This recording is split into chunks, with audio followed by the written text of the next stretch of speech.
আসসালামু আলাইকুম গাইস, এখন আমি বানাবো চিকেন কাবাব। চিকেন কাবাবের জন্য যা যা উপকরণের জিনিসপত্র লাগবে সব কিছুই একে একে নিয়ে নিব। যেমন মসুর ডাল, সাথে গরুর মাংস কিমা করা। আপনারা চাইলে ব্লেন্ডার করে নিতে পারেন বা পাটাতে বেটেও নিতে পারেন। সাথে দিব আদা রসুন বাটা,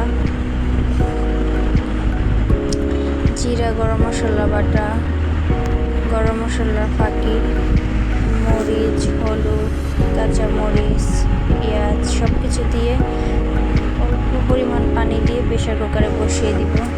পাশাপাশি হাতের কাজগুলো সেরে নিব।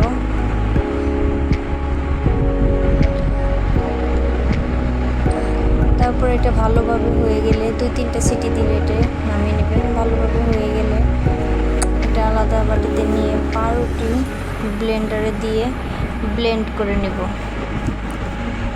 সব একসাথে ভালোভাবে মিক্স করব। তার আগে একটা ডিম দিয়ে নিব। ডিম ভালোভাবে মিক্স করে কাবাব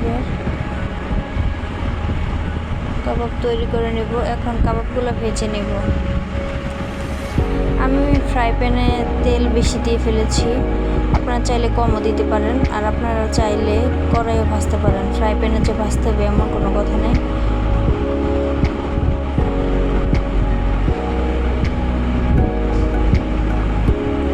এখন কাবাবগুলো আস্তে আস্তে ডুবো তেলে ভেজে নিব।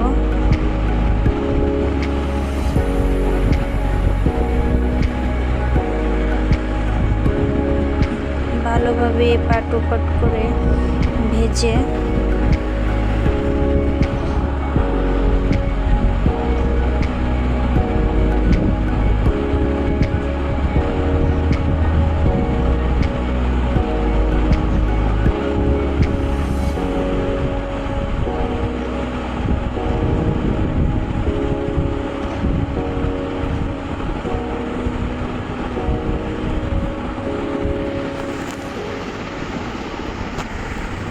কাবাবগুলো খুব ভালোভাবে ফ্রাই হয়ে এসেছে। এখন কাবাবগুলো একে একে নামিয়ে নেব।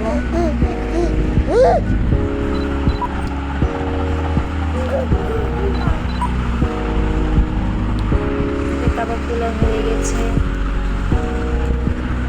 কাবাব বানানোর জন্য তেমন কিছুরই প্রয়োজন নেই। আপনারা চাইলে কাবাবের মশলা ইউজ করতেও পারেন বা না চাইলে দিবেন না, সেটা হচ্ছে আপনার ইচ্ছা।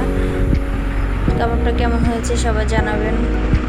টাটা, বাই বাই, আল্লাহ হাফেজ।